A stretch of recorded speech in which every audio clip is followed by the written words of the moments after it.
विष्णवे नमः। ओम नमो भगवते वासुदेवाय। ओम नमो नारायणाय। मंगलम भगवान विष्णु मंगलम गरुध्वज मंगलम पुंडकाक्ष मंगलाय तनोहरि। आइए, आज की एकादशी पुरुषोत्तम मास की कृष्ण पक्ष की एकादशी है, जिसको परमा एकादशी या हरिवल्लभा एकादशी कहते हैं। इस एकादशी व्रत की कथा को जानिए, सुनिए। इसमें भगवान विष्णु का पूजा किया जाता है। सर्वप्रथम दशमी के दिन स्नान करके और संयत व्रत करके अरमनिया खाकर एकादशी को उपवास किया जाता है।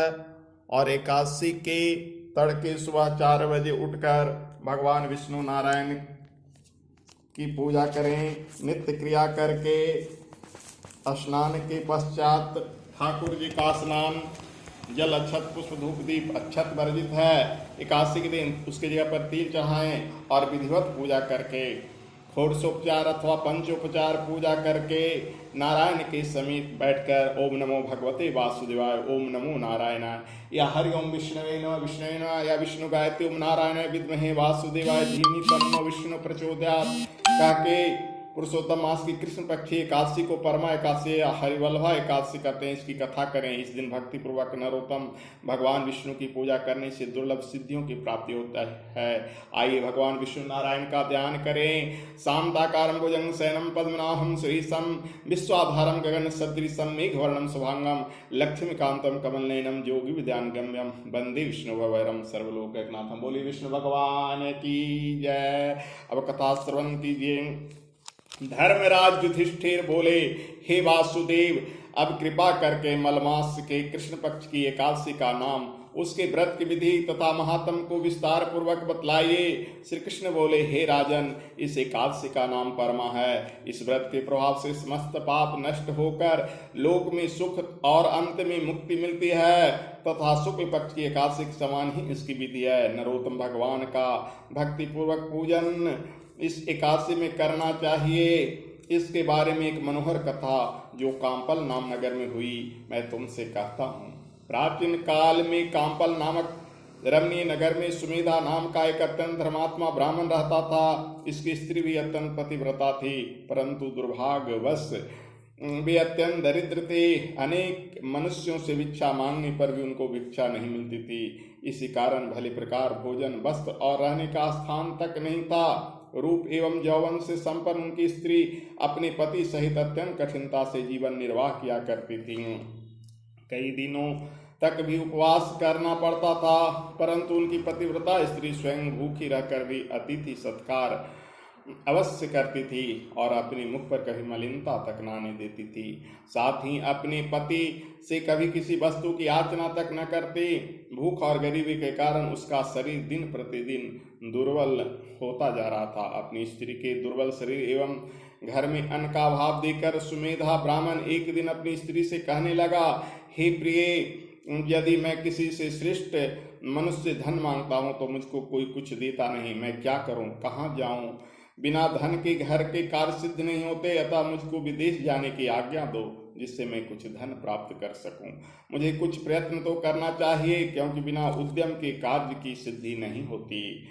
हताश पति के दुख भरे वचन सुनकर ब्राह्मणी विनीत भाव से बोली, हे स्वामी, यद्यपि मैं कोई विद्वान पंडित नहीं, फिर भी आपकी आज्ञा से कुछ कहना चाहती हूँ। पूर्व जन्म में मनुष्य विद्या धन और भूमि दान करते हैं, उन्हें इस जन्म में विद्या धन और भूमि मिलती है।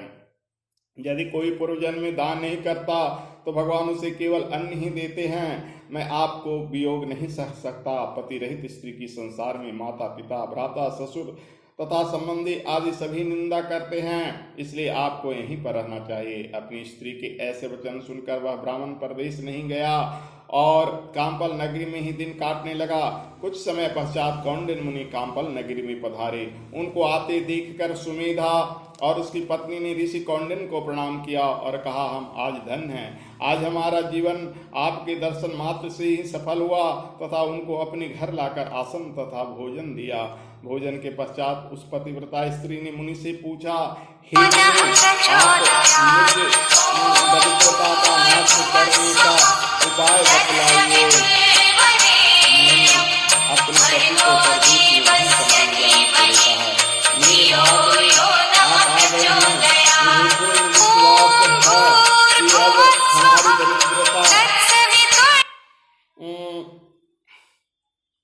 दूर होगी। आप हमें दरिद्रता में बतलाइए। कौंडिन्य ऋषि को ब्राह्मण दंपति पर दया आ गई और वह बोले, हे देवी, मलमास की कृष्ण पक्ष की परमा एकादशी के व्रत से समस्त पाप, दुख और दरिद्रता आदि नष्ट हो जाते हैं। जो मनुष्य इसका व्रत करता है वह धनवान हो जाता है। इस व्रत में नित्य गायन और भजन कीर्तन सहित रात्रि जागरण करना चाहिए। कुबेर को महादेव जी ने इस व्रत के कारण धनाधिपति बना दिया था। इस व्रत के प्रभाव से सत्यवादी राजा हरिश्चंद्र को पुत्र, स्त्री और राज्य प्राप्त हुआ। तत्पश्चात मुनि ने उसको एकादशी के व्रत समस्त विधि बतलाई।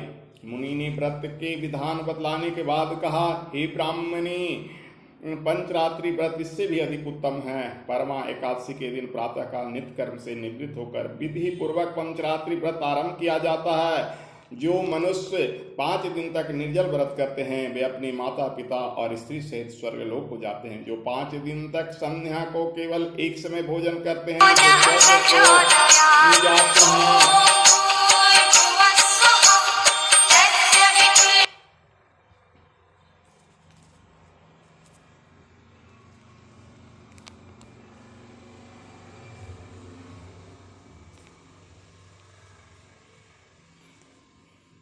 परमा एकादशी के दिन प्रातःकाल कर्म से नियम पूर्वक विधि पूर्वक पंचरात्रि व्रत आरंभ किया जाता है। और जो 5 दिन तक विधि पूर्वक स्त्री सहित व्रत करते हैं स्वर्गलोक को जाते हैं। जो 5 दिन तक संध्या को केवल एक समय भोजन करते हैं वे स्वर्ग को जाते हैं। जो मनुष्य स्नान करने के 5 दिन ब्राह्मणों को भोजन कराते हैं उन्हें समस्त संसार को भोजन कराने का फल मिलता है। जो भोग का दान करता है उन्हें लोक दान का फल मिलता है। जो मनुष्य उत्तम ब्राह्मण को तिल सहित दान करते हैं वे तिल की संख्या के बराबर विष्णु लोक में रहते हैं। जो घी का पात्र दान करते हैं वे सूर्य लोक को जाते हैं। जो 5 दिन तक ब्रह्मचर्य पूर्वक रहते हैं वे देवांगनाओं के साथ स्वर्ग में भोग करते हैं। हे पवित्रे, तुम अपने पति के साथ इस व्रत को करो, इससे तुम्हें पर्याप्त धन और सिद्धि की प्राप्ति होगी और अंत में पति सहित स्वर्ग को जाओगी। कौंडिन्य मुनि के कहे अनुसार ब्राह्मण दंपति ने 5 दिन परमा एकादशी का व्रत किया। व्रत समाप्त होने पर उसने देखा कि एक राजकुमार अपने शिव को सहित उसके सामने खड़े हैं। राजकुमार ने ब्रह्मा की प्रेरणा से एक सुंदर नवीन मकान जो कि सब वस्त्रों से सजा हुआ था रहने के लिए उन्हें दिया। साथ ही राजकुमार आजीविका के लिए एक ग्राम देकर अपने महल को चले गए। वे दोनों इस व्रत के प्रभाव से अपनी संतानों सहित अनंत सुख भोग कर अंत में स्वर्ग लोक को प्राप्त हुआ। जो मनुष्य परमा एकादशी का व्रत करता है उसे समस्त तीर्थों में दान आदि का फल मिलता है। जिस प्रकार संसार में 2 पैरों वालों में ब्राह्मण, 4 पैरों वालों में गौ, देवताओं में इंद्र, देवराज इंद्र श्रेष्ठ हैं, उसी प्रकार महीनों में अधिक मास जिसे लौन मास या पुरुषोत्तम मास कहा गया है उत्तम है। इस महीने में पद्मिनी और श्रेष्ठ है। उनके व्रत से समस्त पाप छीन हो जाते हैं। दुर्बल मनुष्य को भी कम से कम एक व्रत अवश्य करना चाहिए।